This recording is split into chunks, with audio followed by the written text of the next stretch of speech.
Assalamualaikum warahmatullahi wabarakatuh.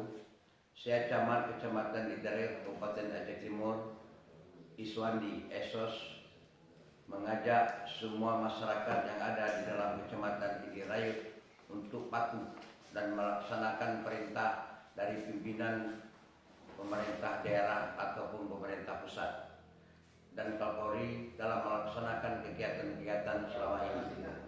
Selama ada virus corona, virus yang sangat berbahaya, untuk itu hindari keramaian dan aktivitas sebagai mana biasanya, akan tetapi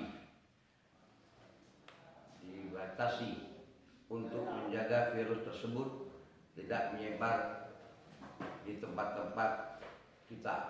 Mohon atas kesadaran dan dukungan kita bersama untuk melaksanakan sesuai perintah pimpinan daerah atau pimpinan pusat.